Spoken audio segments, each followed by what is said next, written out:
প্রিয় ছাত্রছাত্রীরা, আজকে এটা ক্লাস 8-এর সমাজ বিজ্ঞান তোমরা আমি পড়াইলাম।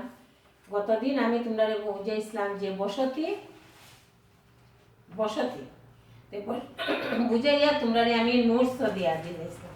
সুতরাং বসতি তো তোমরা নিশ্চয়ই বুঝছো, যার লেগে আর আমি প্রয়োজন মনে করলাম না বসতি তোমরা বুঝাইবা। তো বসতি তো জানোই যে স্থায়ীভাবে মানুষের বসবাসী হওয়া হয় বসতি। আর একটা হইলো বসতি কত প্রকার, বসতি 2 প্রকার, গ্রাম্য বসতি, শহরে বসতি। এটাও তোমরা আমি করাই দিয়েছি এবং এটাও করাইছি মানুষ কেনে স্থায়ীভাবে বসবাস শুরু করার কারণ কিতা। আদিম যুগে মানুষ যাযাবরের মতো জীবনযাপন করত, কিন্তু কৃষিকার্য শুরু করার পরে স্থায়ী বসতির সূচনা হয়েছে এবং মানুষ এক স্থানে তখন বসবাস শুরু করছে। ভবিষ্যতের জন্য ক্ষেতের শস্য মজুত করার জন্য মানুষকে স্থায়ীভাবে বসবাস করতে হয়েছে। এখন আমি পরবর্তী পাঠ হইল বসতি গ্রাম্য এবং শহরের জীবন। বসতিটা গ্রাম্য এবং শহরের জীবনে কতটুকু এটা আমি তোমরা তো আগের পাঠ বসতি বুঝেই দিয়েছি, মোটামুটি তোমরা বুঝছো। এখন এটা বুঝা এমন কোনো কঠিন না, কারণ গ্রাম্য বসতির বৈশিষ্ট্য এবং শহরের বসতির বৈশিষ্ট্য বইও তোমরা আমি দেখাইয়া দিছিলাম। তোমরা নিশ্চয়ই এটা শিখছো বা পড়ছো। আর যদি পড়িয়া নাও থাকো তোমরা বই খুললে এইগুলা পাইবা। আর আমি হোয়াটসঅ্যাপের মাধ্যমে এটার আনসারগুলা পাঠাইছি। এখন তোমরা দেখো গ্রাম্য বসতিতে জীবন ধারণের বৈশিষ্ট্য, যে গ্রামের জীবন ধারণের কি কি বৈশিষ্ট্য আছে, এটা তোমরা কিছুটা উপলব্ধির বিষয় আছে। তোমরা অনেকেই গ্রামের ছাত্রছাত্রী, তোমরা নিশ্চয়ই বুঝতে পারবে যে গ্রামও থাকলে পরে কি কি ফ্যাসিলিটি বা কি কি সুবিধা তোমরা পাও, যেটা শহরে তো পাওয়া যায় না। আচ্ছা, কৃষিকার্য শুরু হওয়ার সঙ্গে সঙ্গে মানুষের যাযাবর জীবনের আমূল পরিবর্তন হয়েছিল। এটা আমি বারবার তোমরা কইছি, আগের পাঠেও তোমরা বুঝিয়ে দিছি এটা। অর্থাৎ কৃষিকার্যকে কেন্দ্র করে মানুষ স্থায়ীভাবে বসবাস করে গ্রামের সৃষ্টি করতে শুরু করে। এটাও তোমরা আগের পাঠে কইছি। গ্রাম্য বসতি অঞ্চলে সাধারণত প্রায় 75% বা ততোধিক মানুষ কৃষিকার্যে নিয়োজিত থাকে। আমাদের অসমের গ্রামাঞ্চলের লোকেরা ধান, পাট, সরিষা, তিল, ডাল, বিভিন্ন শাকসবজির চাষ করে। কৃষিকার্য ছাড়াও গ্রামের লোকেরা মাছ শিকার, মাটির বাসন তৈরি, জীবজন্তু পোষা, ছোটোখাটো ব্যবসা, চাকরি ইত্যাদি সাজে জীবন নির্বাহ করে। অসমের কৃষিকার্য প্রকৃতির উপর নির্ভরশীল। কৃষিকার্যে উন্নত প্রণালীর প্রয়োগ এখনও সীমিত। কৃষির উপর ভিত্তি করে গ্রামের লোকেরা বিভিন্ন ধরনের ধর্মীয় অনুষ্ঠান, উৎসব, পূজা ইত্যাদি অনুষ্ঠিত করে। এ ধরনের উৎসব, ধর্মীয় অনুষ্ঠান ইত্যাদি গ্রাম্য জীবনের এক অবিচ্ছেদ্য অঙ্গ।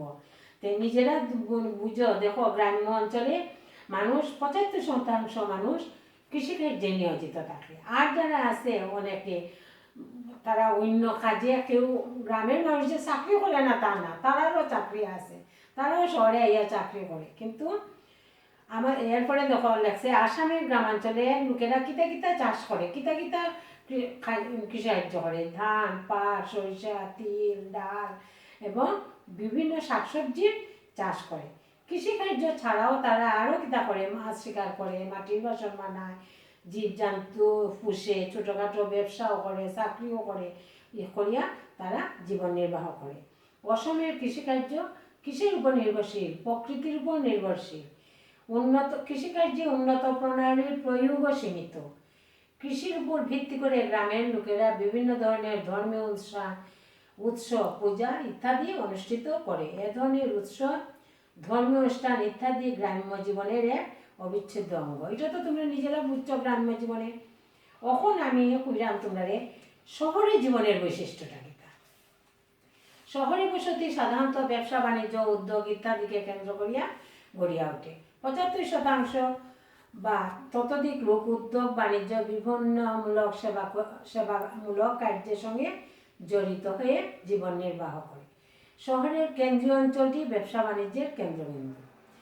শহরে কিতা থাকে, ব্যাংক থাকে, পাইকারি ও খুচরো বিক্রি ও বিভিন্ন প্রকারের ব্যবসায়িক প্রতিষ্ঠান থাকে। শহরের আশেপাশে কার্যালয় থাকে, শিক্ষানুষ্ঠান থাকে, উদ্যোগ থাকে, মানুষ ইত্যাদি গড়ে ওঠে। এই অনুষ্ঠানগুলোর সঙ্গে শহরের লোকের জীবিকা এবং কার্য সংযুক্ত হইয়া থাকে। শহরের জনসংখ্যা যতই বৃদ্ধি পায় ততই জায়গার অভাব হয়। জানা কথা এটা, যত জনসংখ্যা বাড়লে কি হয়, জায়গার অভাব হয়। জনসংখ্যা বৃদ্ধির ফলে শহরে সব ধরনের প্রয়োজনীয় সামগ্রীর চাহিদা বৃদ্ধি পায়। যত মানুষ বাড়বো মানুষের চাহিদা তত বাড়বো। ফলস্বরূপ কিতা হয় যে জিনিসের দাম বাড়ি যায়। অধিক উপার্জনের স্বার্থে শহরের মানুষ কাজকর্মে ব্যস্ত থাকতে বাধ্য হয়। অধিক উপার্জন করার লোভে বা স্বার্থে মানুষ ব্যস্ত জীবনযাপন কাটায়। শহরে চিকিৎসা, শিক্ষা ইত্যাদি সুযোগ সুবিধা বেশি। যাতায়াতের ব্যবস্থা সুগম। এখানে শিক্ষানুষ্ঠান, উদ্যোগ, কলকারখানা, সরকারি বেসরকারি কার্যালয় ইত্যাদি থাকার জন্য নিয়োগের সুবিধা বেশি। শহরে পৌর নিগম, নগরপালিকা ইত্যাদি স্থানীয় প্রশাসন ব্যবস্থা থাকে এবং এগুলো শহরে বসতি, যাতায়াত, পরিবহন ইত্যাদি পরিচালনা করে। শহরাঞ্চলে আমোদ প্রমোদের সুবিধা বেশি।